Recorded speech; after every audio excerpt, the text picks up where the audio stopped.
Welcome back to another live edition of Cougs on the Couch, talking all things WSU athletics. We've got a lot to get into today. If you didn't already know, we were at the WSU Quarterback Classic in Pullman, Washington this past weekend. We met a ton of the WSU legends. We have a lot to get into with that. Paul Sorensen will be joining us live, talking through the weekend, talking shop. And before we get into it, make sure to check out CougFan.com. They are the sponsor of this episode. They are our go-tos for all things WSU athletics, all breaking news. Make sure to check out CougFan.com, subscribe to their premium membership for that. And wanted to give you a huge shout out to the Cougar Collective for inviting us out this past weekend to the Quarterback Classic to stand on their hole and to help interview and share the positivity. So go check out the Cougar Collective, join the 1890 Club to help support WSU athletics, the WSU NIL, and to keep the players in Pullman. Also, a big shout out to Cougs First for putting this WSU Quarterback Classic on.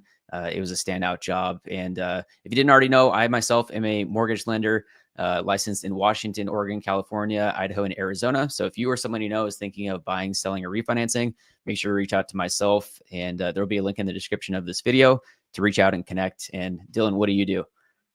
Yeah, I'm in solar. I'm licensed in the state of Washington, Arizona, California, Texas, and a few other states. So if you guys are looking to lock in an energy rate for the next 20 to 25 years and not have that scary power company deciding what to do, give me a call as well. The sun ain't going away anytime soon. No, the sun will be there. So we're going to get into a few different clips from our interviews throughout the weekend, but let's go ahead and bring in Paul Sorensen to see how he's doing, how he's recovering from this past weekend. How are you feeling, Paul? How you doing? I'm good. I just wish my golf game was better, and then I wouldn't feel so bad about it. But you guys are doing some cool stuff, and I guess I'm registered for being a smart ass in multiple states, so we've got all that going for us, don't we? But we had a great time sitting there, getting a chance to talk to you guys at the WSU QB Challenge, and I've been to every one of them but one when I had to go to a conference down in San Diego, and I thought this year's was by far the best one they put together, and we raised close to $100,000 that helps, Cougs First and the Cougar Collective, and then the quarterback, deal that Washington State puts together. So I thought overall it was a home run, just like you guys mentioned. Well, I thought we were getting hazed because we were sitting at a table with a defensive back and not a quarterback. So I was like, what's going on here? The quarterbacks were staying away from our table. That's what happens. You got to know the right people, man. You can't get stuck with a goof like me. You need one of those good-looking tall guys that can throw a football. I just break them in half. That's all I do. I don't get to have any of the glory. I just get the penalties. Were you invited from the first one, or did it take a few years to where you were reaching out like, hey, let me join? Okay. I've known Jack Thompson a long time, and he felt sorry for me. He's felt sorry for me since 1978. So, we utilize that the best we can, but it really just started as a way to kind of get the quarterbacks back together to kind of – one thing Washington State, and I will say this, and I don't mean this in a bad way, it's not done a good job with the alums, with the football, all of the different sports in terms of trying to engage with them. And I know they've been trying to do that. So we've had to do – some things on the outside. You can go, legends in their own mind. That's John Husby. And, he puts together a golf event in the summer where we get we're up to 90 football players and, guys that will come in and just hang out and play Palouse Ridge and just kind of reconnect for a day or two. Well, Jack did the same thing. We used to have a legends event that WSU had put together where they would bring in, a bunch of big time donors and play, with 15, 20 different guys and raise a lot of money. That way, that one went away. So they used to have golf events all over the state of Washington, with the old Cougar Club. So you go to Wenatchee, you go to Seattle or Bellevue or Vancouver or Spokane or Tri-Cities, there would be a Cougar Club golf event. Those have gone away. So I think this is a chance to re-engage, get the athletes who traditionally are not great at giving back in terms of money, after they're done playing and get them re-engaged and make them feel good about the school so that they can contribute. Yeah, that's amazing. And 100K, that's a bigger number than I even thought. That's amazing. Yeah, I'd say it's probably the same on the basketball side of things too, in terms of engaging our alums. I mean, the last time that Klay Thompson was up on campus, he was just, I think, here pregame before a football game after the Warriors had won their first or second championship. Haven't seen much from Aaron Baines. Kyle Weaver, to name a few. So yeah, you're absolutely right. This school's got to do whatever it can right now to get as much spotlight and good energy on it. Well, and you're seeing traditionally across the country now, basically they're bringing in top ex NFL, top ex Major League Baseball, top ex NBA guys to be kind of CEOs for their individual programs. And you saw Rivera come back to Cal. Luck is the GM for the football program at Stanford. So all of the, how about when Clay retires, offer him a chance to be kind of the GM and help Coach Riley out a little bit on that side. He doesn't have to live in Pullman, but he could do some things to represent the WSU basketball program. I mean, Craig Elo. I mean, there's another iconic guy who's tied in doing the broadcasting. So you can utilize these alums, that have given so much for the institution, give them a chance to come back, use their connections, and try to build that thing. It's hard enough, the battles that we have to fight in Pullman. But why should we fight the battles when we've got guys in-house that really have some tools that can kind of move things along athletically for Washington State University? Morgan Weaver for soccer. I mean, there's every program, will have somebody. John Olerud. I mean, not bad. They only have a national baseball award named after him. How about getting him back in? And Coach Choate would love to have a guy like that. Look at you. Your little kitty jumped up on your little lap there. That's so She didn't hit my switchboard, so my camera didn't turn off, so we're good. So you the cat dude now? Is that the deal? Don't feel bad. He is a cat dude. I never was. Now I got 2 cats. No dogs. I know. So I'm the same way, and I don't like them, and they always just kind of jump up on my lap. It's like, really? I'm a dog guy. Do you not know that? And they don't. So anyway, they're very. I never thought I'd like them. Now I love them. So can't complain. But let's kind of walk through that weekend. So the first night was that dinner that we had, where everyone was mingling with each other. I guess, in your initial conversations with Jimmy Rogers and, hearing him talk up on the stage, like this guy's a passionate guy. We've heard that he's not a fan of the media, and that's a good thing. It's like he's a pure football mind and he's no BS. What are your initial takeaways from what you've seen from him? I'm going to go back to the very beginning where we first met Jimmy Rogers. It was myself, Charlie Flager, and Jack Thompson. We drove down to Pullman. He was there. He hadn't been asleep yet. He's been on campus for 48 hours. He's not gone to bed. So we went down, just to introduce ourselves and let him know who they were, talk about. He was just getting off the phone with the Cougar Collective. They're explaining what they do. We were talking about Cougs First. We were talking about the alumni and basically the different events that we have that we'd like to incorporate them in, and just let them know that we're there to help. Jimmy reaches out to Jack, goes, I need an offensive line assistant coach. You know anybody? He goes, yeah, I know a guy named Mike Ilapate. Oh, really? Hey, can you help out on that? So I'm thinking, I know Bob, but I don't think Bob would be better than Mike, who's completely a stud, who's basically a volunteer coach down outside of Boise, does some, stuff for the 49ers. I mean, just a great guy, awesome athlete. I watched him when he was in Idaho just destroy people. One of the best offensive linemen I have ever seen in terms of these eyeballs in person. He was so good. So we're driving back up from Pullman, and Jack's on the phone calling him up and talking to him and say, hey, Jimmy Rogers is going to reach out to you and see if you'd be interested, in being an assistant coach. He goes, look, I don't really like to do the recruiting. I just want to do X's and O's. And he goes, and I think that's kind of the direction he wants to go. Sure enough, guess what? He's on campus. So give Jack a big skate save. Then moving that forward, to Jimmy, and he's old school. He's what we grew up with as a football coach. He's a no BS. If you are not 100% in, you're on the freaking lifeboat. Get the hell out of here because we don't need you. We want you on board, going forward 100%, and we're going to go battle, and we're going to compete. We're going to be tough. And all you have to do is watch South Dakota State film and watch them on special teams, on offense, and on defense. They are physical. They pound you. They wear teams out. That's going to take a little bit of time. So you're going to see some crazy stuff going on in the transfer portal. We've lost, 17 guys already, but they're also having to take that number from 120 down to 105. Yeah. And then you're going to have to switch in and put some names in there to get bigger in certain areas, maybe a little faster in certain areas. So they're molding this roster. And I really like what Jimmy's doing because he's old school, which I can really identify with. And he's going to be a guy this is not going to be a fun football team to play down the road when he gets his guys in place. And just kind of speaking off of that 105 number, I mean, Jimmy even said this before spring ball started. And it's a main reason why he moved spring camp up is, you're going to have some hard conversations with some guys that are on the roster where it's like, hey, playing time might not be abundant here, or it might not be for you here. So the other aspect is now seeing what Jimmy and this staff are going to do in terms of bringing in quality players this cycle from the transfer portal. Obviously, we're seeing some of the crazy transfers so far. Nico going to UCLA. Boy, Cal just got gutted this past weekend at the running back position. They lose Jaden Ott, and he got $2.5 million to join Mateer at Oklahoma. They're spending $6 million on my word. They're spending $1 million for each win next season, Paul. I'm gonna say I love the fact that the athletes are getting paid. I don't agree with it, from the perspective, because it's not professional football, but it's becoming professional, NFL light. It's the transfer portal that's killing football. It's the transfer portal. Well, anybody can leave. If you're not happy with your position, your playing time. Let's talk about the Tennessee guys, an example. Okay.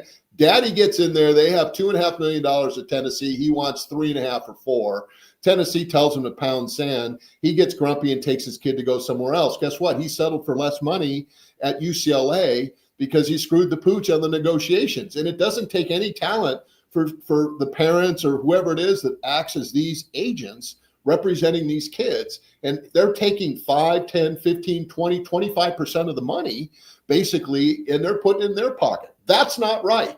That money is for the kid, not for the parent, not for the agent, not for the representative from that, perspective. But if the NCAA doesn't figure this out and put guidelines in, you're going to have an unsustainable market, and all you have to do is look at the major league, sports, football, basketball, baseball. They all have collective bargaining agreements. They all have unions. All of that is in place because you've got to have some guidelines. You have none of that in college. Makes no sense. Absolutely. And there's an article from Kook Fan yesterday stating that actually 17 Washington State players have already hit the portal since the time that it opened, and also referencing the decline in roster spots as one of the reasons. But, as you talk to, it's like the smaller programs like Washington State and even the D2 programs, they're going to spend less time recruiting high school players, and they're going to be focusing more on just looking at college guys across the board. And it's really taken away from the younger guys that are coming up and trying to find a spot and to, and at the same line, it's like, you can't fault the players because they have to make their money while they can. Not everyone, most people won't be making it in pro football and be getting paid serious money. So if you have an opportunity to make 6 figures, 5 figures, it's like, it's very tempting to take it and make the money while you can. Well, and I think the interesting thing is too, I've talked to enough players, on this thing, and I think it's great, and if you're not, only 6% of the guys in college are going to get an opportunity at the next level professionally. But I know guys that are backup defensive backs that are making more money, going from one school to another than I made in 2 years in the National Football League as a 5th round draft choice. That's not right either. And I'll also, the thing that's amazing about this, and I've talked to enough different ex-NFL guys, and they all said the same thing. He said, we sold out high school and college to try to get to the pros so we can get paid. What they're seeing now is that guys are selling out in high school and then not getting the opportunities because of the portal. The junior college kids are getting hammered as well because they're getting squeezed, because you can go after a starter for 2 years. And I think here's the key. You only need 2 years. 2 years now in college, from that perspective, to get paid. Okay. Whether it's good enough. I was a junior college transfer. I got 2 years when I came in. Got drafted in the 5th round, got my deal, body fell apart, but I got my shot, that was my 2-year window. And so we're talking to coaches now, and they're doing the same thing. They're saying it's a 2-year window where we develop a good freshman. He has a nice freshman year, nice sophomore year. Then SC or Michigan or Alabama or Oklahoma comes in and cherry picks our guy. John Mateer, who had heard of John Mateer before he stepped on campus, spent 3 years there, did a great job, loved Washington State, went out, blew up, had 44 touchdowns, was number 1 in the nation.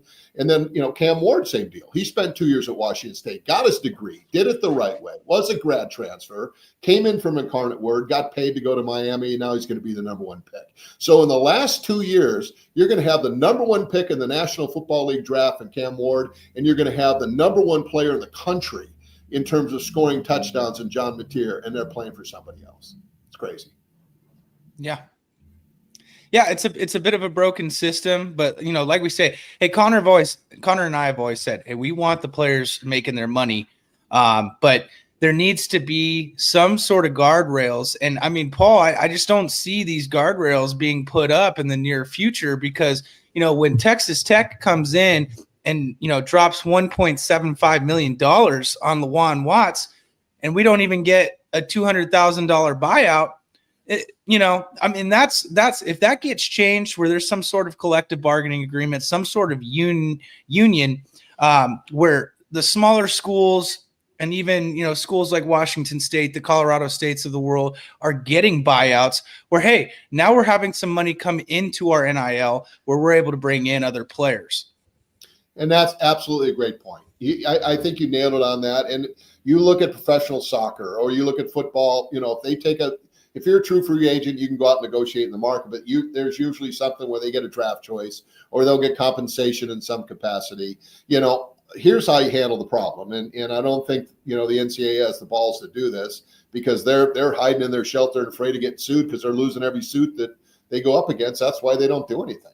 So what you do now is just what you talked about. John Mateer leaves for $3.75 million, 2-year deal, $7 million for Oklahoma. Guess what? If he got 150, 250, 400, let's say, at Washington State, Oklahoma is responsible for reimbursing Washington State for that money the year before because they developed that young man to get to that level. So all you do is have a compensation package built back to the school that lost the kid since they have been penalized for developing their players. The other thing I think about, that you talked about, Connor, that I think is right on is the fact that these high school kids are getting overlooked now. So they're going to, Division III junior college, Division II FCS schools and having to grind for 2-3 years before they get their chance to get a bag or move up or whatever it happens to be. So you really have kind of a minor league system now developing for the National Football League using all of these different colleges. And if the NCAA allows you to come in and you're a junior college kid like I was, and all of a sudden you're not having any of that eligibility count against you, I step on campus. I had 4 years at WSU. That's why the 2-year window. So have a 2-year window, have a compensation package from the schools that cherry pick those kids, and then have a way for that school to be reimbursed for developing that talent. I think that's the fair way to go. I don't know if they'll be able to do it because I don't think they have the guts to do it. But I think that would be a way that would stop a lot of this cherry picking crap that's going on right now. Well, and the other aspect too is, when the transfer portal is open during bowl season, during conference championship season, I mean, we've heard from multiple players that are no longer on the roster that graduated that, SHIT was not good in the locker room when we were 8-0 because we've got schools tampering with coaches too. So, it just kind of all fell apart there at the end.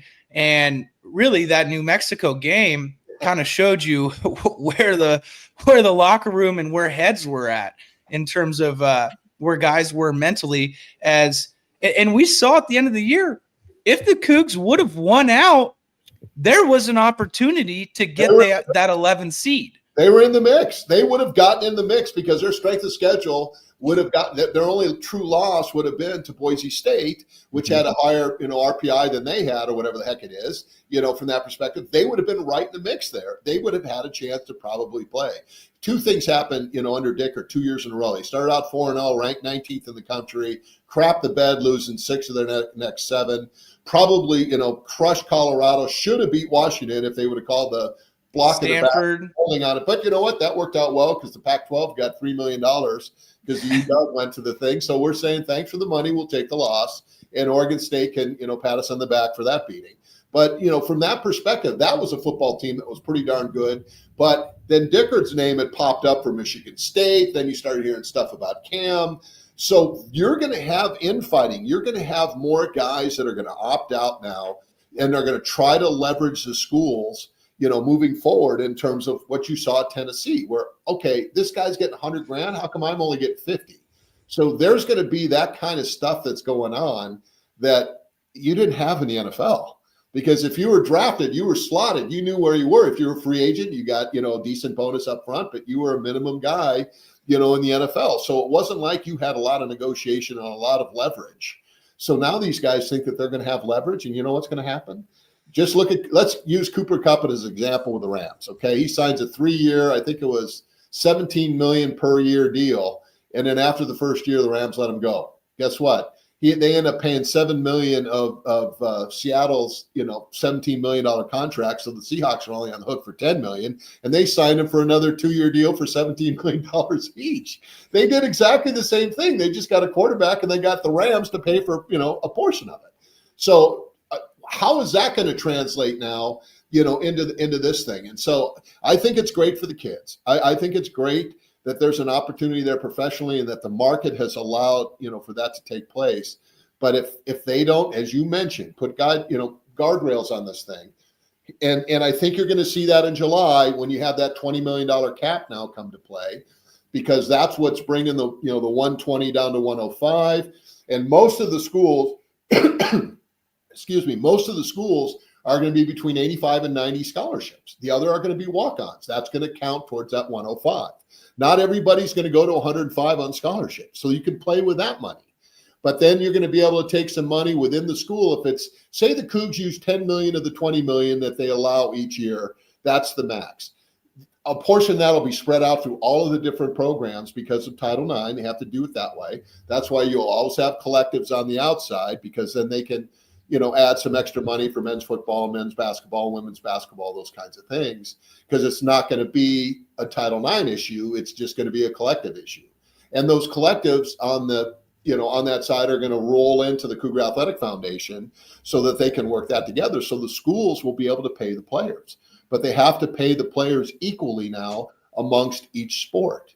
So there's so much stuff that these institutions are going to have to balance.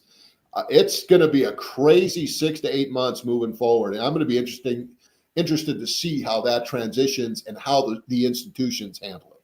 It's been really interesting to hear the insights from the Cougar Collective and how they communicate with players about what their value is and how much they're getting paid and whatnot, because they're outside of the organization. Is like technically the coaches can't be the ones that are helping, negotiate and all this stuff. And just from hearing interviews with Jimmy Rogers, it sounds like he's the type of no BS guy. Like you're either in or you're out. Like we're not going to negotiate and pander to, like, if you're asking for X amount of money, if you're either on the team, you want to be here as a Coug, you want to win, or you're out the door and you're going somewhere else. So like the Christian Hilborns of the world, to where he's a diehard Coug. We'll see if we can have some more in-house guys like that are able to be here for a longer period than the 2 years, like you mentioned, but it's going to be tough.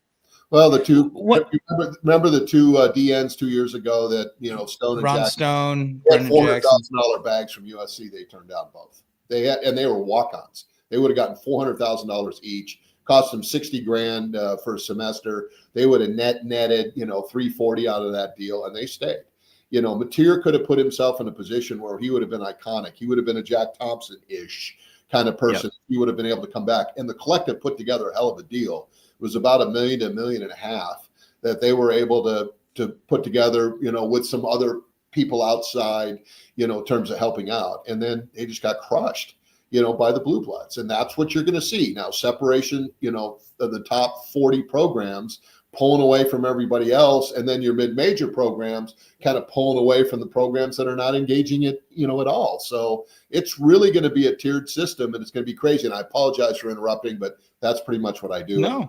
I'm sorry about that. No, you're good, Paul. And one thing I did want to jump back to was Mike Iupati and the Jack Thompson phone call. So really, that recruitment started with a phone call from Jack. Yes. Yeah. Jack was the one. We're sitting in the car, and Charlie and I are in the back here going, "Oh, this is so cool." We're pulling back the curtain. There's the wizard. That's Oz right there, and he's making the call. And we're listening. And it sounded like he was talking to a 12-year-old, because he's got this huge man with this tiny little voice. Reminds me a lot of Matt Elisara, who's was a beast of a dude, but he had the nicest voice. It was so high. And he was just so polite. And then you see him as a man, and I just gave my lunch money. You didn't even have to ask him. Do you know how many conversations it took? beat me up because you're a good man. But we listen, and he and then of course the first thing he says, well, I need to ask my wife. That's why he's going to have a long, lasting marriage. Good for him. But the other thing that was important too, and the one thing that Washington State, they did a great job back in the mid-'70s. They started the Polynesian pipeline. Okay. Yep. Samoa, Jack Thompson, Junior Tupuola, Pritchard. I mean, all the, Talatasi and all of the different guys that have come through Washington State. Now you've got two Polynesian coaches on either side, on the defensive line and also the offensive line. And if you look at the programs that have had success, that's where they've really been able to load up. And I think that was the most important thing. And that's where Jimmy Rogers, getting back to that story, he understood that. And he knew that it was important for him to have that connection and have coaches on staff that can identify. And guess what the first recruit is for 2026? It's a big D tackle out of the West Side. Yep. O'Day High School, 6'3", 290-pound nose guard D tackle guy. Well, Kingston Fuatale. Yeah, that's a big time commitment. And he's a beast. And I've seen him play, and it's 2-3 guys. Steve Entman back in the day, we won't mention the purple and gold guys, but when they won the national championship, you had a nose guard out of Cheney High School that Dennis Erickson didn't recruit because he didn't think he was good enough. Well, that didn't go over very well. And Dennis has also said that was one of the biggest bonehead moves he's made as a recruiter by not going after Entman because he was so good in terms of what he did. And that defense rallied around him. So it's cool to see. I think he gets the culture. I love the coaches. I'm just starting to get to know most of the coaches. You've got two sets of brothers on that staff. Yeah. You've got guys that basically been loyal to Jimmy, who's loyal as hell, to his personnel. And the one thing I will also say about Jimmy is he's the kind of guy that would rather he's the John Madden. He wants to sit at the chalkboard and just do X's and O's and create new defenses, figure out ways to mess quarterbacks up and come after and attack you. Then he would rather go out and go to a banquet, talk to boosters, do the media thing. He's not that kind of guy. And that's the kind of person that I want to play for because that's going to give me an edge, down the road looking at film and knowing that I'm going to walk into a game with a chance to win. Speaking of Jimmy Rogers, we do have a clip from this past weekend at the quarterback classic. Connor, you want to go ahead and tab that one up? Yeah, it's been great. The people here have been unbelievably welcoming, and it's been exciting getting to know a new team, a bunch of new players, and trying to come together as one. So excited about what we can become. We got a lot of long ways to go, but feel good right now. What's it been like to interact with so many past players and legends here this weekend, to have them around? Yeah, I think it's awesome. I mean, this is a big reason why in coming here I knew that there'd be great support. I also knew that there'd be a passion, and to see the alum and to see that same spirit of the things that I envisioned come to life, that's important. And last question, what does a spring camp look like compared to a fall camp, and what can we expect tomorrow from the spring game? Yeah, I think spring is a little bit different. You're just, in numbers wise, a little bit different. You got to keep people healthy because you don't win games in the spring. So you got to make sure that you manage the health of the team. But in fall, we'll double rep and we'll get a ton of guys reps, and especially the freshmen have an opportunity to grow and try to get on the field as early as possible. Yeah, appreciate your time. Yeah, man. Go Cougs. Appreciate it. Thanks. Go Cougs. Thank you. And this is a guy that, through conversations with him and his coaching staff, it sounds like he has had multiple opportunities to go to multiple different universities in multiple different roles, and some as a head coach, and he declined those, but he decided to accept this one for multiple reasons. And as he described there, the overwhelming support that he knew that he was going to be getting, and wearing that Cougar head logo, it's an iconic piece, and there's something to that. And just the community that Washington State represents. Paul, talk about how unique it is for a coach to bring pretty much his entire staff with him from his previous stop. Unique, I would agree with that. Now, you also have to be careful because Paul Wolf did the same thing when he was at Eastern and brought the majority of his Eastern guys, and there was probably 3 or 4 coaches on that staff that should have stayed, and he should have injected, some FBS level coaches in. By the time Wolf was in his 4th year, he had a staff that could compete a little bit, but then you had, Mike Leach on the horizon, and, Bill Moose pulling the trigger on trying to get Mike Leach there, which he did, and I think Paul had another year. They were trending in the right direction. So I think you have to be careful, but I think the staff, because you don't want to overwhelm. You've got to have enough guys that have been at the FBS level. But those programs, North Dakota State, South Dakota State, back in the day, Eastern Washington, you look at Montana State, those are your premier programs, at the FCS level. They go in and they're beating Iowas, they're beating North Dakotas or Minnesotas and, programs like that in the Big Ten. They're FBS level. They just don't have the same kinds of benefits. So that coaching staff is young, aggressive. They are all in and they're all on the same page, which is really impressive. And the one thing I've noticed so far on the recruiting that I haven't seen from previous staffs is that, say Connor is getting recruited. They need a holder. So he's going to hold and they're going to snap and he's going to put his finger down and they're going to kick the ball. Every one of the coaches will be, will like him on social media, will reach out to him. They get letters. They basically overwhelm you with coaches. I knew two guys when I was getting recruited. It was Dave Elliott, who was the outside linebacker coach, and Jim Walden, who came in and did the final little deal. And I didn't meet any of the other coaches until I got on campus on my trip. So the fact that all of these guys are all on board and they're all doing the same thing, that's the culture that basically is kind of injected within this staff, and you're seeing it. And I think it overwhelmed a lot of the players that were at Washington State, after Dickert left. And the way that he left when he went to Wake Forest pissed a lot of people off. He could have handled it a lot better, and that was kind of immature on his side, which is disappointing. But I really like what Jimmy Rogers has done. He's a mature young man, but he's a guy that is a grinder, and he will figure out a way to win, and he's got a staff that's behind him that has the culture. They've won national championships, and I don't care what level you're at, winning the national championship is as good as it gets. And he has got that kind of vibe going right now at WSU. And be honest, Brookings and Washington State, are kind of similar in terms of what they have to put up with, isolated, kind of out in the weeds. You've got to have a certain kind of person there that's got some mental toughness and acumen to go with. And I think it was a brilliant hire by Ann McCoy. And I really like what Jimmy's doing. I do, because he's a linebacker too. He's an undersized guy that came in and had almost 400 tackles as a true walk-on. That tells you something about him as well. He's not afraid to, remember we talked to Luke Falk. He won the Bulworth Award as the number one walk-on in the United States his senior year when he broke the Pac-12 record for yards, touchdowns, wins at Washington State, stuff like that. So that people that do that are cut out of a different cloth. And you were talking about the coaches recruiting. Dylan, do you want to talk about the player after the spring game that said that his first call that he received from a head coach was from Jimmy Rogers? Yeah, Bryson Lamb was the final player we had at media availability after the spring game ended. And, essentially he was a guy that entered the portal just like a lot of other players, and he mentioned why they were scared. They don't know what's going on, new coaching staff. Granted, those are all, validations that you should have in that position. But to hear that Coach Rogers was the first head coach to personally reach out to him. It was a nice little kind of undertone to Dickert on the way out.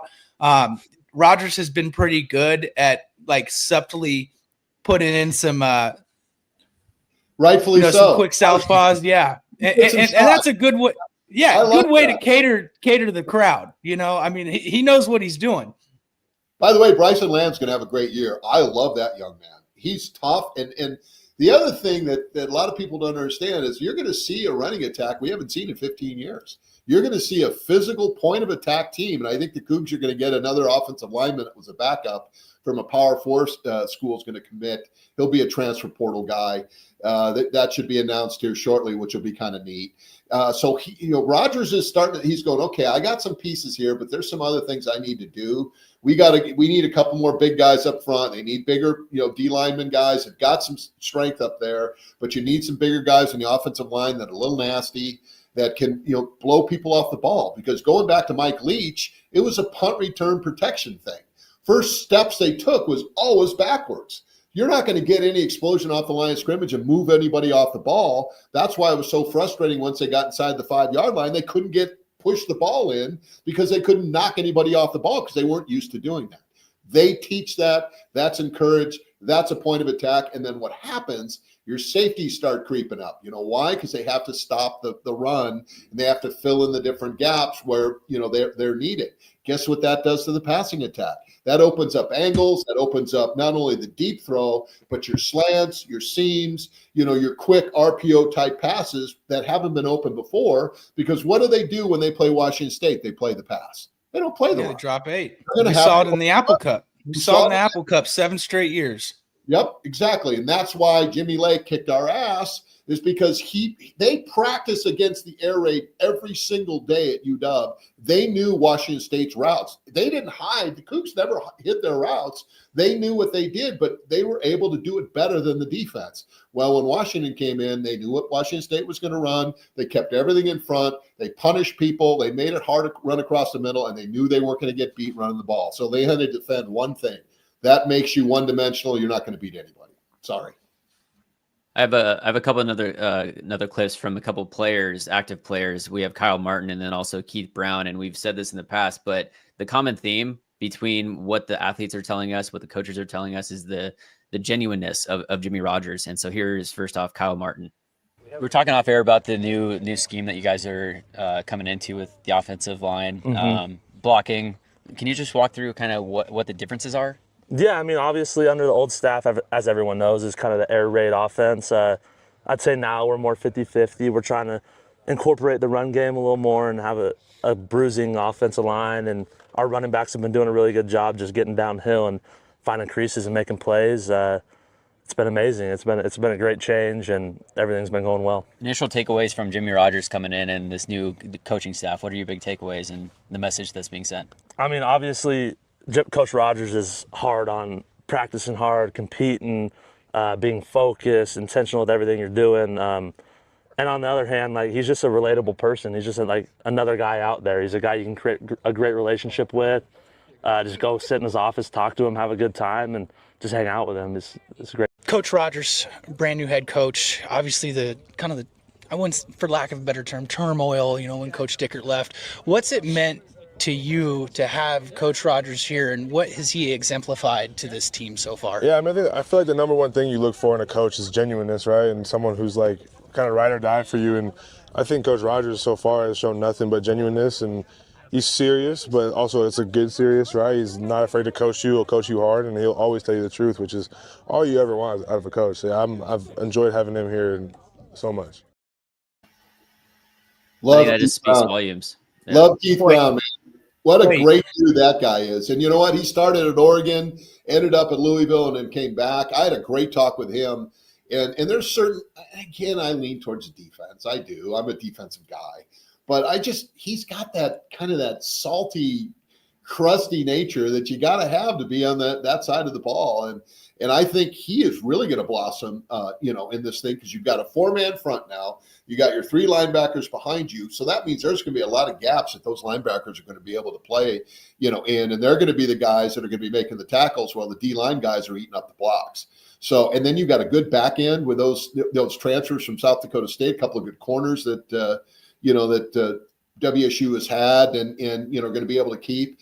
I really like the way this defense is going to go. And I hate to say it, Cougar fans, but if you have a good defense or a great defense, you look at the teams that have been Pac-12 champions or Pac-10 champs or gone to bowl games and have beaten teams on the national level. You look on the defensive side of the ball, that's where games are won.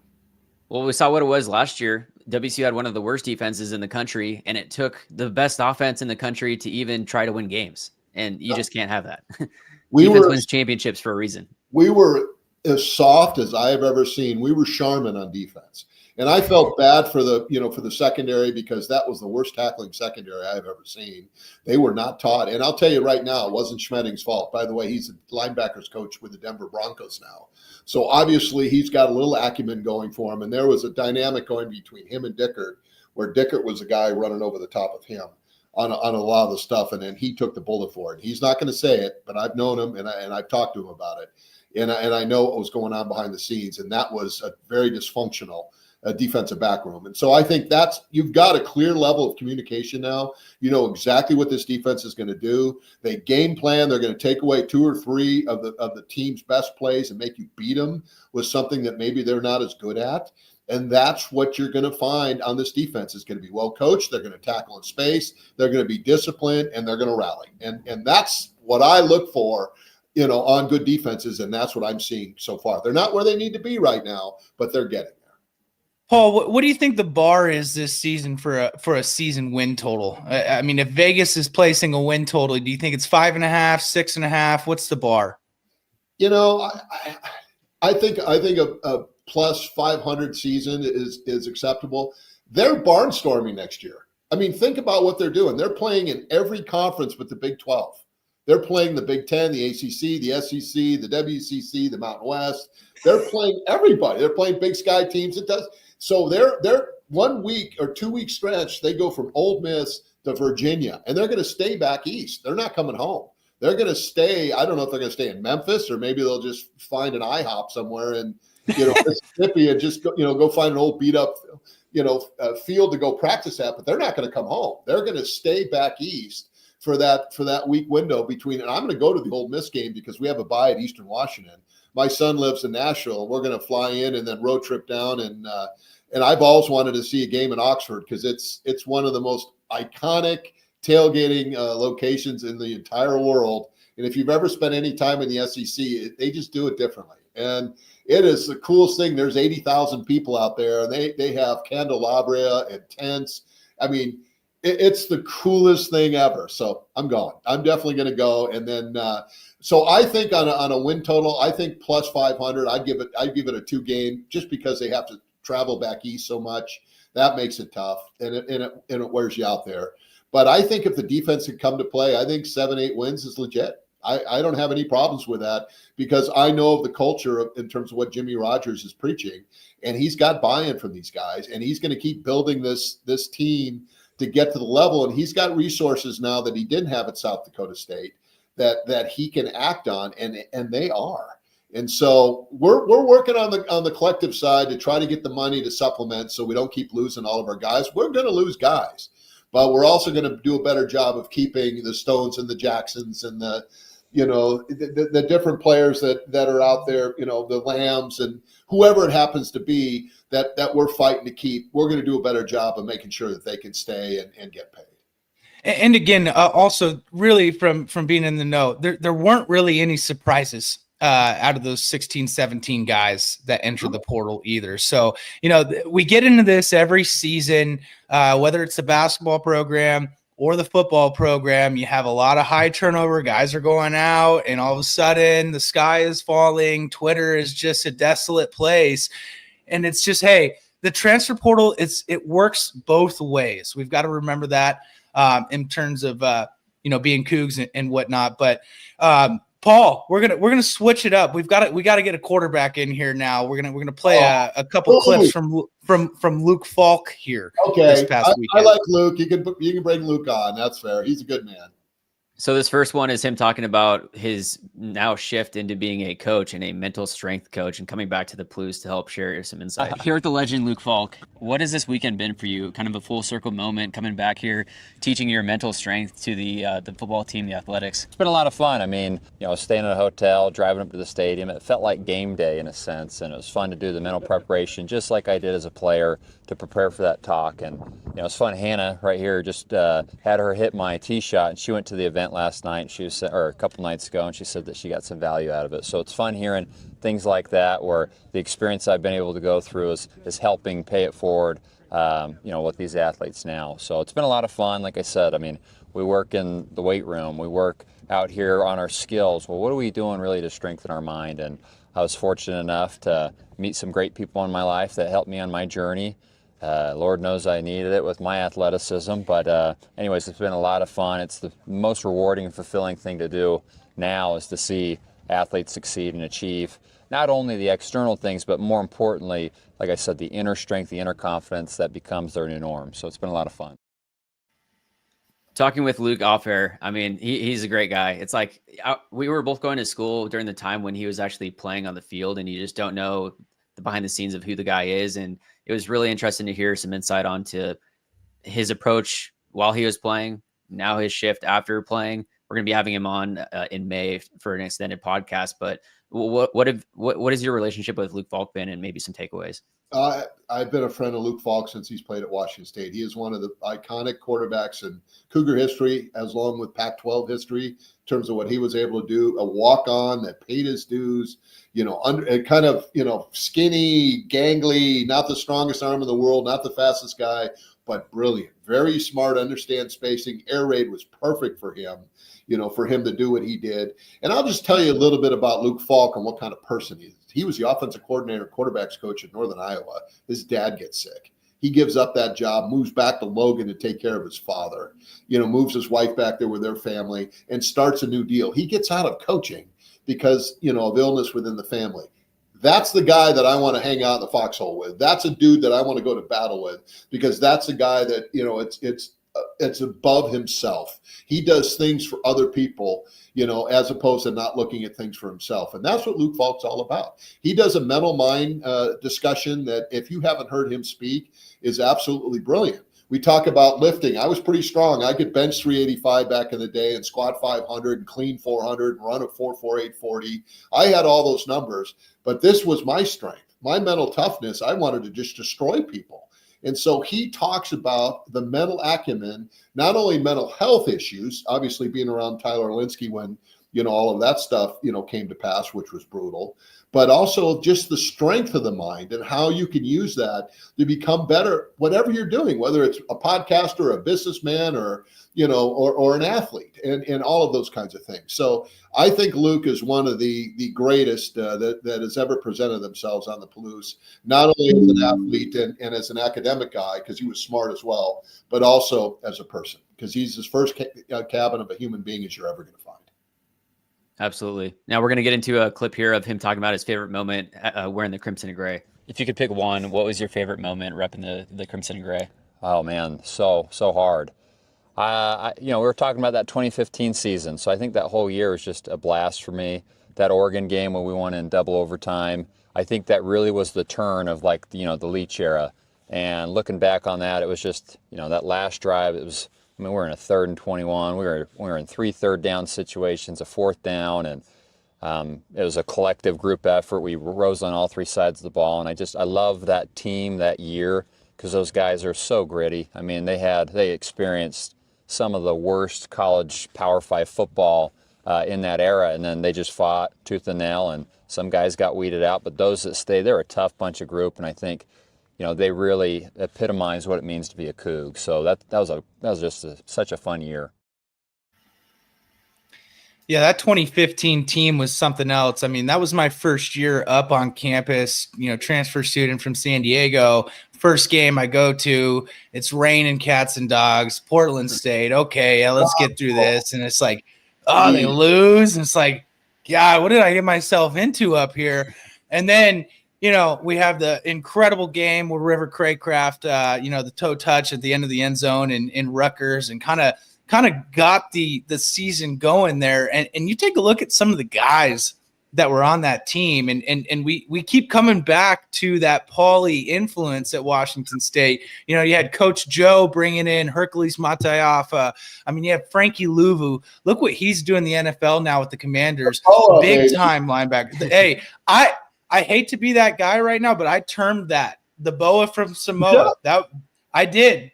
I termed that on Coug Fan. All right, that comes. You blew it because you could have copyrighted that thing. You'd be making some serious cabbage, right? Should have made some. I shirts. know. Guys. Well, I was a California guy too, but I didn't like you guys because you're Southern California. You took our water and our women. That was very disconcerting. Well, hey, we can surf down here, Paul. That's what we got going on. Well, the difference between Northern California surfing and Southern California surfing is our sharks are a lot bigger than the ones they have down in SoCal. They definitely chew on you a little bit, so you got to be tough. But I completely agree with you, and I'm going to go back to that Portland State game when they lost, and that was a really good Portland State team. They won, I think, 9 or 10 games that year, and they shoved it. It wasn't like it was, basically the last quarter and a half, Portland State dominated Washington State. They were kicking WSU's butt, up front. And that was, everybody walked out of the stadium going, what the heck happened? But then also then you had, maybe not that year, but I also remember the touchdown pass with 7 seconds left against UCLA, the touchdown pass game marks where they went 90 yards down the field, and had to score inside of 10 seconds. There were a lot of very, very exciting. The time they threw almost 60 up in the first half against Arizona, in Pullman, and then you could even go back to the game at Cal where Connor Halliday threw for 794 yards, and our stupid kicker can't make an extra point, basically field goal. And his special teams coach gets fired on the headset by Mike Leach after he missed the kick. He fired him. He goes, "Okay, head coach guys, show up today. You just lost your job. You talked me into this field goal. We're going to win the game. I'm going to punch it in here, win with a touchdown. You said we're going to kick this thing. You're fired." Wow. Really? So you let some kicker guy cost you a dude's job. Wow. Welcome to pressure of college football. That's tough. How'd you like to have your jobs in the hands of an 18 to 24-year-old? Yeah, I'll pass. I've had 3 kids go through that level. It's like, no, we're good. I can do it myself. I don't need your help. I can get fired on my own. So, but I completely agree with you. And I think that's the Polynesian connection. That's the thing that Washington State has embraced over the years. That's the thing that Jimmy Rogers has done a great job at. He has gone out and he has gotten people in the right position to recruit the right athlete for his program and his culture. And culture is key at Washington State University. And I think Jimmy gets it. And then, Paul, final clip before we get you out of here. Really appreciate your time. This is going to be Luke Falk talking about the advice that he would give to Zevi, and then we're curious on what advice you would give to Zevi. Last one for me. What advice would you give Zevi heading into this year? Not spend his NIL on Zeppos. I'm just kidding. No, just have some fun. I mean, it goes by so quick. Yeah, I can't believe, I think it was 8 years ago, it was the last time I wore the crimson and gray. And, I was fortunate enough to start for a really long time, but it's like, it goes so quick. Before you know it, you're going to be done playing, you're going to be raising a family and all this. It's such a unique time to him to just enjoy the moments. I think I look back on my career at times and, I don't think I enjoyed it as much because I was always trying to produce. I was always trying to, I guess, get the outcome. And if I could go back in time, I would enjoy the ride a little bit more. So I just tell him, enjoy the ride. It's not going to last. Enjoy the moments, enjoy the time with your teammates, and it'll all take care of itself. Cougar legend, number 4, Luke Falk. Thanks so much. Thanks, guys. Go Cougs. Appreciate it. Thank you. Couldn't have said it better myself. What are your takeaways? First of all, I had a really good talk with Zevi, and we go back to the Holiday Bowl when we came down and we had a chance to talk to the team before they went down to San Diego, and I pulled Zevi off to the side. And I just says, "Hey, dude, I get what you did, when you were at Bryant, you did the same thing that I did at the junior college level where you basically put yourself in a position to step up and have success here. It's your time now. This is your team now that Mateer's gone. So you need to put a stamp on what you want to do as quarterback there." And he went out under brutal circumstances against a really good Syracuse team and represented big time. And the other thing that's interesting, a lot of people don't know about this. We talked about this. I gave you a little insight. He's an Orthodox Jew. And their Sabbath is on Saturdays. So, it's kind of like the Mormon deal on Sundays. You're not supposed to play. You're not supposed to. Well, he had to get special, an exemption from the church. He's the only FBS quarterback that has had to deal with that thing. So he's a religious man that walks the walk. The locker room is behind him 100%. Rogers is going to be pretty darn good. And he's starting to kick in. You've got 2 really good quarterbacks at Washington State University, and that's kind of the prestige and the lineage that these guys are following. So I just said, look, you don't have to live up to anybody else's expectations. Live up to yours. You've already done it. You've already shown what you can do. This is your year to ball, to go out and play and have fun and put your stamp on your career. And I'm just proud of you. I love the fact that you stayed true to the Cougs, that you hung out here. You're giving this coaching staff, and you're going to be better. You may not have 4,000 yards passing, but your percentage in terms of completions, your touchdowns, your yards, this offense is not going to be a fun offense to have to defend, especially if we can run the football. And he agreed completely. And then I threw an apple at him, and I felt better. At least I got to take one shot. Of course, I missed. But I had to go get it because it was that Cosmic Crisp, and it was really good. And I forgot it was such a good apple. I went and ate it anyway.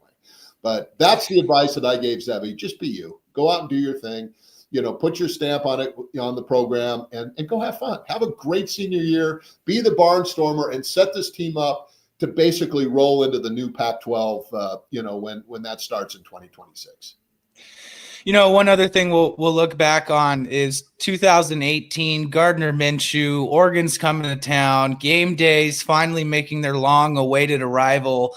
Other than the producers last season writing Lee Corso's script saying, hey, this is when Oregon State and WSU were playing, he said the game that no one watches bowl. To this day, I don't believe Lee Corso wrote that. That was obviously probably some TV producer, but we want to play one clip. Lee Corso announced his retirement. I mean, hey, if you grew up with college football, you grew up on College Game Day. You grew up on Lee Corso putting on whatever mascot head it was, and it was just must-see TV in Pullman in 2018, and we'll play a little clip from Lee Corso here. He's not going to throw it, is he? Oh. We don't have it on yet. Oh, look, we're wrapping him in the flag. There we go. Oh, we're going to wrap him. What a scene. I don't know what else to say except thanks. We're going to football. Enjoy this scene and this noise. What a day. Thanks, Wazoo. That was great. Fantastic. Man. Hey, open me up. Open me up here. Hey! You guys brought it, man. That was awesome. The best crowd we've ever had. Thank you for buying in. Good luck today, and let's do it once. Go Cougs! Go Cougs! The Lee Corso wave. I'm getting chills. I had chills multiple times when that video was playing. I mean, my goodness, you go back and look at it, and who's done game day better than Wazoo? I'll tell you another thing, and another story behind the scenes. Drew Bledsoe gave everybody on the crew double back wine, but they wouldn't put it on the stage because it wasn't a sanctioned ESPN deal. Cougs gave them Cougar flags, Cougar gold cheese, and double back wine. And then when Reese Davis comes out afterward and said that's the greatest crowd that they've ever had at game day, I believed him. And my daughter was in that thing. They didn't sleep for a day and a half on the deal. I was in Pocatello, Idaho, visiting my son, and because he was playing for Idaho State. And we were watching that, just going, wow, what an experience, to see that. I mean, we knew the Cougs had it. It took them 15 years to finally get here. But I'll tell you right now, Washington State, I don't think I've ever been as proud of Washington State University as I was that day when they showed up and showed out at game day. And then the Cougs, of course, went out, and beat the number one draft choice in the country at Oregon and shoved it. And I will always say this with Oregon, you know what that stands for? That's how many national championships that team has won in football. So, yeah, you can have the billionaire and do all that other goofy stuff, but win a title and then pop off, all right? Thanks. Paul, we can't thank you enough. We had so much fun meeting you finally for the first time in person. It was just a fantastic weekend to be a part of. I want to thank Cougs First, Jack Thompson, Cougar Collective, Tim and everybody involved with the collective. And, everybody's doing, big things on volunteer time as well. So, we got to remember that. And, just looking forward to what this summer is going to look like and getting into fall camp and really getting into the nuts and bolts of what this team's going to be under Coach Rogers. I will always say this, and I think this is a great saying, that administrators and coaches come and go, but Cougs are always Cougs, and we will always be Cougs. And there's that bond that ties all of us to Washington State University, God's country, from that perspective in terms of coming back. And that's the thing that makes it special. And I was there in 1980 and 1981, and it's been one of the greatest experiences and greatest things in my life is to have an association with WSU and with the WSU fans, the athletes, the people around the state, whether it's through broadcasting or through playing or through helping out with the collective or Cougs First or whatever it happens to be. You can do whatever you want at that school, and you can be as involved in it as you would like. And we need your help and we need your support. And believe me, it's one of the greatest things that you ever do, because you'll get 100 times more stuff back than you put into it. So we are truly blessed, guys, to have had the experience that we've had. And I really appreciate the chance to come on here and babble with the two pretty good dudes. I have to admit it. Not to say, but I really had a good time with you guys down there in Pullman, and really want to thank you for the opportunity to yap here on your podcast, and appreciate what you guys do to move the Crimson and Gray banner, the way that you do. Thank you. Appreciate it. We'll have you on again sometime very soon. Go Cougs. Go Cougs. Go Cougs. Thanks, Paul. Awesome. Paul Sorensen, legend. Awesome guy. And as he was describing, that's one of the big takeaways that I had from the overall weekend in the golf tournament was Cougs First. It's like when you're thinking of buying a car, when you're thinking of getting a mortgage, when you're thinking of doing anything, it's like, go to Cougs First, go check out who is a Coug alumni and how you can support a Coug, a Washington State alumni, and just the passion in the alumni base, and just the genuinity. We keep talking about this, but there was not a person that we met that is not just a great person overall. And everyone is really trying to help and do what they can to spread the positivity, because like the coaches were telling us, like they're thankful for the positivity that we're spreading, sharing the player stories and the positive side of things, because there's so much negative that you could decide to focus on with the Pac-12 falling apart, with all these different things, with players leaving in the portal, NIL, all this, but there's so much positive that we need to focus on. And I think that was a big takeaway for me. No, absolutely. It's and the biggest thing too. Hey, we got over 300 people watching right now. If you're not a Coug 1890 member, please get in the game. We need a death by 1,000 paper cups when it comes to NIL, and really supporting our university, supporting the Cougar Athletic Fund as well. It's not just the NIL; it's also the Cougar Athletic Fund. It's supporting these scholarships and every program, WSU women's soccer, women's golf. It's not just football and basketball when it comes to supporting this university. Absolutely. And if you're watching this, make sure to go, like he said, join the 1890 club. And College Hill actually commented, go figure, go Cougs. But yeah, we're going to run a bit long today. Obviously, thank you again to Paul for coming on. Awesome conversation.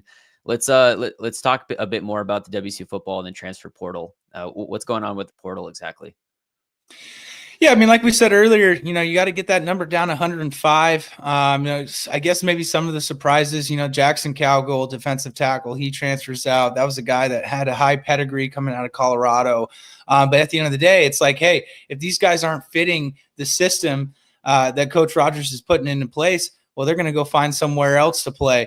The other aspect is Coach Rogers said, hey, we're going to have some tough conversations with certain players where it's like, hey, I don't think you're going to be needed here, for lack of a better term. So right now it's just kind of figuring out that roster. We're going to see who's going to come in. Paul dropped a little bit of a nugget with us. Apparently there's going to be a P4 offensive line transfer coming in. So we'll kind of keep our eyes peeled for that. But at the end of the day, it's really just roster management right now. And we're seeing the new game of college football. You've got Mike Lombardi as the GM over there at Bill Belichick's program. We've got our GM here as well. We met him, over the weekend, and hope to have him on in the future in the podcast. But, everything that we're seeing right now is you can't get all up in arms with the transfer portal. It's going to work both ways. So give the staff a chance. They just finished their spring ball. And obviously they've got some moves to make right now. So we'll see what this influx looks like. Obviously a little bit more beef up front. I thought one of the incoming defensive line transfers we saw, Sony Finau, he was a Cal Poly transfer, came up with Kai Raipola as well. Boy, does he look 6'2", 340 in person? He certainly does. That is a big boy that we saw at spring ball. So going to be interested to see what they do. Quite a few receivers, Embry, Dicurian Douglas, a couple others, all freshmen transferring out. So we'll see if they bring in maybe another sophomore, junior, senior ready wide receiver to come in and maybe kind of put the cherry on top in terms of that position group. So, obviously we're focused on the trenches, especially with this coaching staff and with this scheme. It's all going to start in the trenches. I mean, playing baseball for so many years, I had a coach tell me, hey, the strike zone's like the line of scrimmage, right? Hey, the defensive, whoever's controlling the line of scrimmage from a football standpoint, it's the same in baseball. If you can control the line of scrimmage in terms of the strike zone. So, there's a lot going on, and we'll see what Rodgers and this staff do to kind of put the finishing touches heading into a fall camp. Yeah, and as you mentioned, these guys, when you're on the field, they look a bit different than just on the TV screen. We got some big guys on this roster. And just to clarify, the NCAA football transfer portal is now open from April 16th, which was yesterday, is when it opened, to April 25th. So it's a shortened window this session, and we'll see who else leaves, who else comes in. And from a KukeFan article that actually Jamie Vinnick put out yesterday, WSU actually offered a defensive end target, 6'2", 245, Malachi Ta'is, listed as a defensive tackle by New Mexico State. So we'll see, as some people leave, we'll see which guys start to come in. And now shifting to WSU basketball, there was also some big news this past week on the transfer portal for basketball as well. What happened there? Yeah, so, Lawan Watts, obviously an extremely targeted player. We got wind that he was going to be taking a recruiting visit at Texas Tech. Well, he never left Lubbock. Lubbock gave him around $1.75 million in NIL. And you know what? Good for Lawan Watts. This is a guy that lost his mother and his father within a 2.5 year stretch. His sister Bree, who I got to know a little bit over this past year, she played basketball at Colorado, really kind of was a mother figure in that household for his younger brother Deshaun and Lawan. So, that's tough. It feels like Coach Riley probably had to say, you need to take this. That's life-changing money. It's an opportunity to go buy a house, pay it off, invest the right way, and you're set up for the future. I'm not going to say any bad words about Lawan Watts. That was the one guy I felt that didn't quit on this team. Nate Calmise, I'm sorry. You're watching this. You quit on the Cougs last year. It's pretty simple as that. We've heard some in-house locker room stuff as well with Calmise that wasn't too good. So I'm looking at that as going to be an addition by subtraction next year. The other aspect is later that night, got wind on that NIL figure with Lawan Watts, and all of a sudden, a couple other sources started stating, "Hey, if you're mad right now, you're going to be pretty mad in a week." Apparently, Cedric Howard, he did post on his Instagram 2 days ago his Final Five, which has that team out west in it. UW is a Final Five for Cedric Howard: Florida, Alabama, Duke, Kansas. I mean, talk about the blue bloods. Cedric made a couple $100,000 here last year. He's going to make 5 to 6 times that elsewhere. So I wrote a story earlier this week kind of describing, okay, hey, is it panic time for Cougar basketball? Because, some folks have said, hey, we did have some talent this year, but it seems year after year, the money continues to go up for these players. But you got to remember, Coach Riley, he had Cedric Howard for 3 years total, 2 at Eastern, one at Washington State. He's a guy that he pulled him out at a D3 university, William Yett. I mean, that's finding talent in crevices. And look what Cedric Howard is now. I mean, possible late second round draft pick, or he's going to be making, upwards of, $1.5 to $2 million if he stays in college basketball next season. He brought in Ethan Price. He brought in Dane Erickstrup and Lawan Watts. In terms of Lawan was under-recruited during COVID out of Fresno.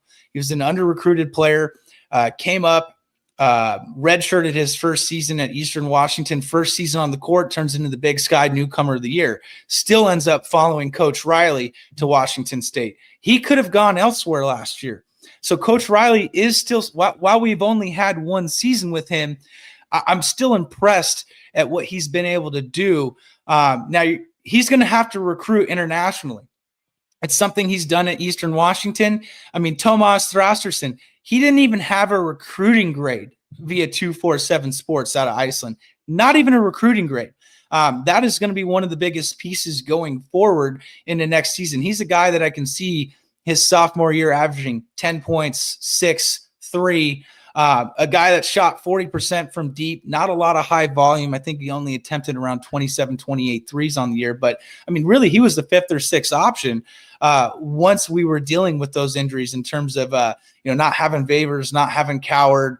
Marcus Wilson goes down. He was a guy that was at the end of the bench first 4 or 5 games of the season when WSU was kind of cleaning up on those quad 3, quad 4 non-conference opponents where, hey, he gets a couple minutes. All of a sudden, now he's playing 15, 20 minutes a game. Took a pretty big step in terms of where he was at the beginning of the year to the end of the season, where he almost had a double-double against Georgetown. The other thing is, coaches always say this: football, basketball, baseball, whatever it may be, the biggest jump you're going to see with a player at the college level is going from that freshman to sophomore season is where we see those big jumps. CJL will be a good example in the past. Robert Frank's a good example. We got to kind of see what he's going to do. They already brought in a transfer point guard from Morehead State. That's the college that Ja Morant's from, a very good mid-major school over the years out of that Missouri Valley Conference. Jerome Martin, he comes in averaging around 10 points per game with Morehead State last year. Over the quarterback classic, we did find out that the Cougs had 3 or 4 players in on visits. Hey, like we said, the transfer portal is going to work both ways. The other aspect I put in that article is a big man that they're in the running for, or when you see a list, hey, this guy is transferring out of Northern Arizona, and you see a list of 5 to 10 schools. Carson Tout, 6'8", led the nation in rebounding last season at Northern Arizona, about 12.5 rebounds per game. But when you take a look at his framework compared to what Coach Riley likes in his 5-out offense with his big men, Ethan Price, Dane Erickstrup, 2 guys, 6'8", 6'10", they can handle the ball.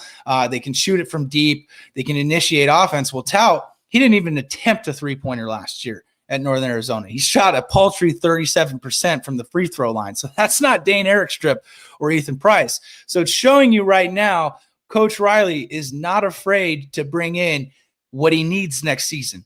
Defensive rebounding. The Cougs were near the bottom of the barrel in defensive rebounding efficiency, as well as, not turning the ball over.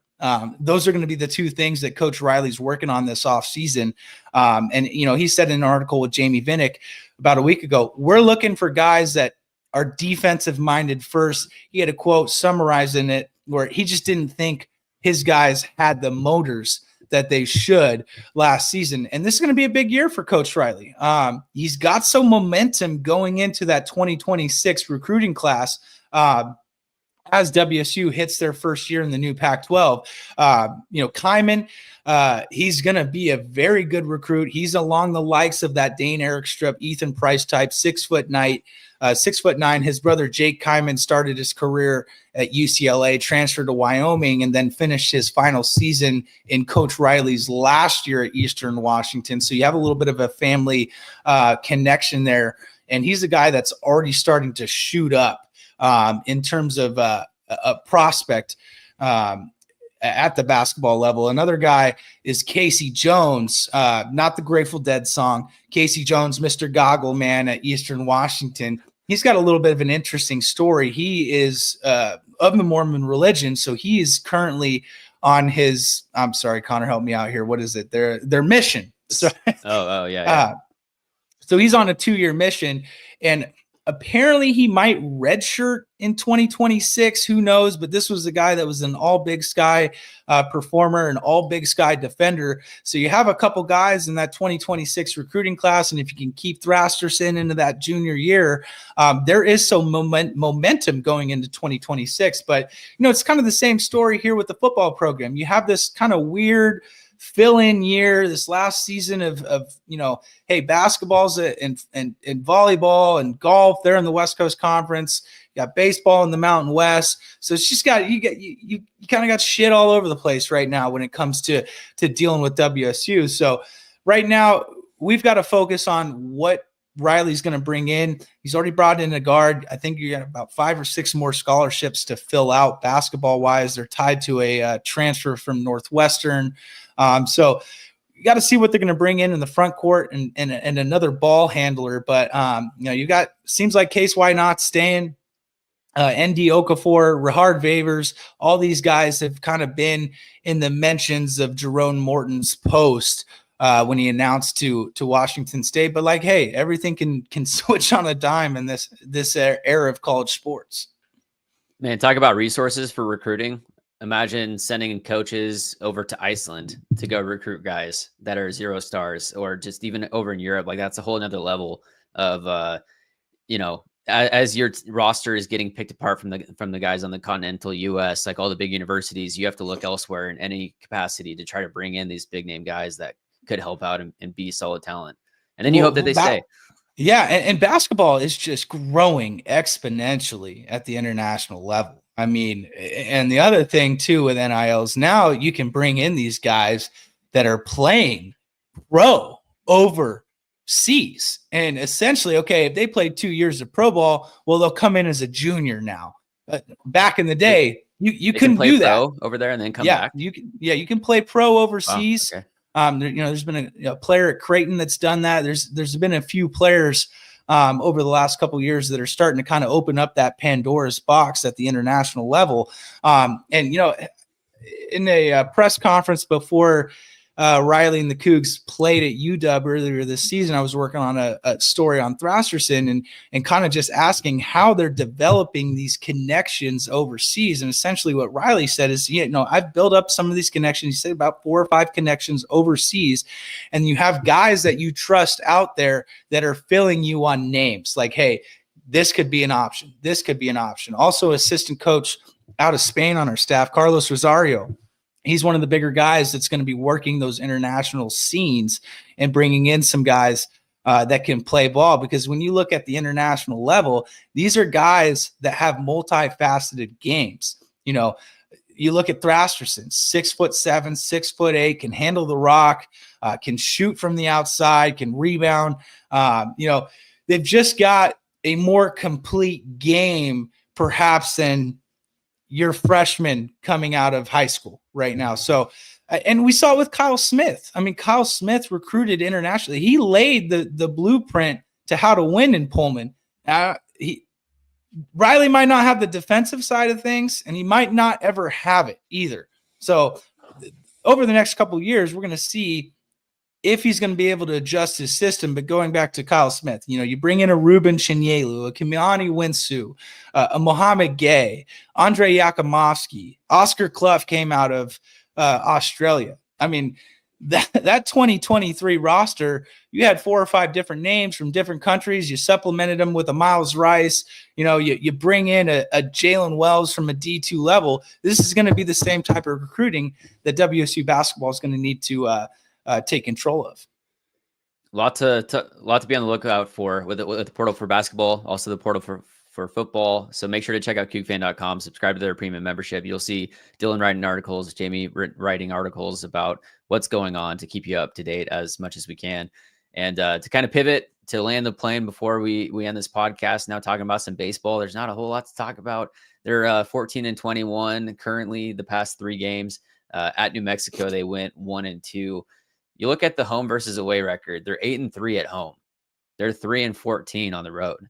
When we were in Pullman this past weekend, we saw, the new facilities at Bailey Brayton just on the outside driving by, and it's amazing, what they have there. And clearly they have the home field advantage when they're in town, but they've struggled on the road. And so right now, 14-21, they're at a 400 winning percentage. They're 7-8 in conference, and we'll see if they can try to turn things around as we head into the latter half of the year.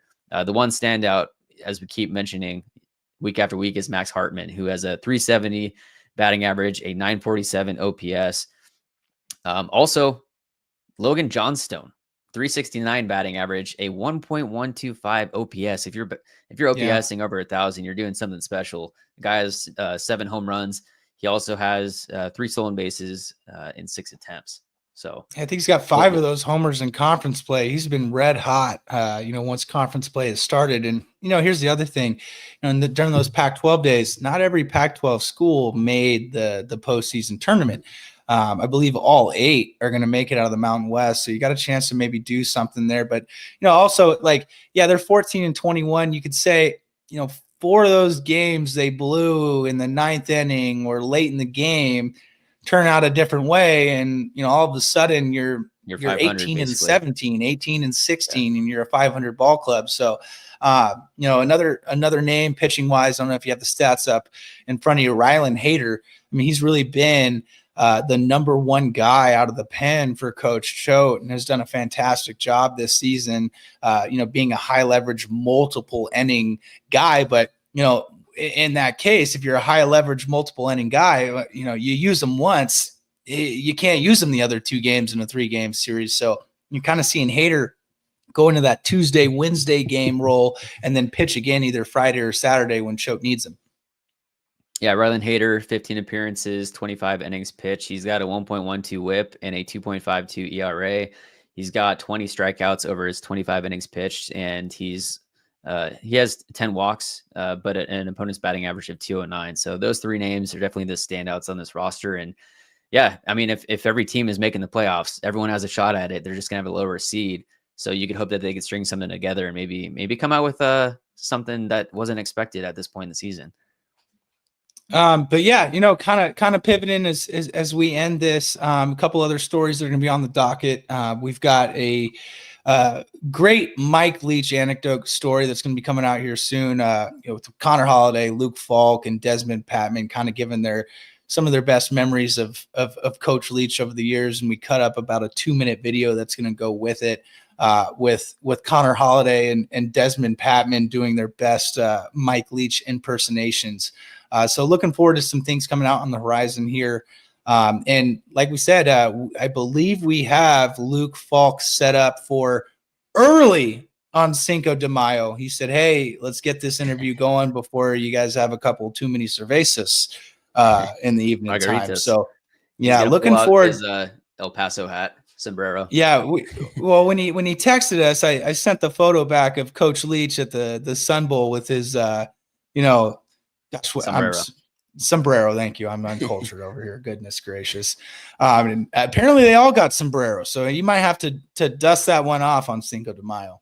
Another 2, we talked to Desmond Patman, Lincoln Victor. We'll have those guys on in the future as well. So there's going to be a lot coming here in May and June. And we understand those are some tough months. We don't have any sports going on. So we're going to do our best to get some interviews, some player interviews via the football side of things. Try to get Coach Riley on as well at some point and kind of go over what his off season's looking at. So we've got a lot on the docket when it comes to May and June. So, please stay tuned to what we're doing here at the Cougar level. And, when we were on the tee box at the quarterback classic, we got upwards of 20 interviews. So I'm working on finalizing those, putting those together. You'll be seeing those getting dripped out throughout YouTube. I'm also going to have a culminative video, which has everything included. It's probably going to be somewhere around an hour long of interviews with Cougar legends. So make sure to be on the lookout for that.